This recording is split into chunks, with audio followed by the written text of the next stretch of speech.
Yes, Granny. Well, dear, our activities coordinator certainly doesn't, shy away from the difficult topics. You mean like dementia and depression? Yes, I do mean depression and dementia. And she's very good at defining them as well. How does she define dementia, Granny, to you? Well, she just says that with dementia that we all have here, understanding at that point that we're all in the same boat, which is very helpful. She just says that with this recent memory loss, we won't be able to remember what we've had for lunch, which is the case for all of us.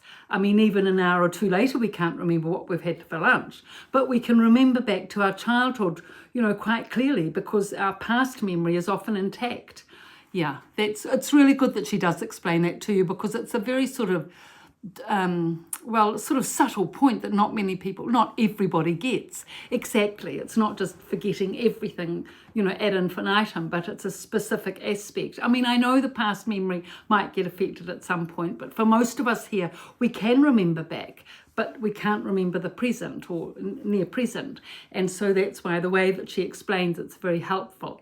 I think discussing it as a group too is really good, isn't it, Granny? Because at least, you feel that you've got comrades in arms, so to speak. It's like a support group, networking, that sort of thing. That's right. Otherwise, it can be very depressing having dementia. I mean, your self-confidence goes, you lose all your self-worth very quickly. And especially in our society, a lot of stigma and prejudice is attached to it. So that makes you feel worse. And it's hard to be able to dig yourself out of it. So how does the activities coordinator help with the depression? That aspect of it. Well, she doesn't need to define that, of course, because we know what it is, feeling down in the dumps and very blue and glum. And she just says to us, look, it's natural to get depressed with dementia. And she explains that when you first come into the dementia unit, the experience that most people have is anxiety because of, foreign environment, lack of orientation, feeling confused, why am I here, and nothing being familiar. So anxiety and how we settle that, with support and understanding and relaxation and all that sort of thing.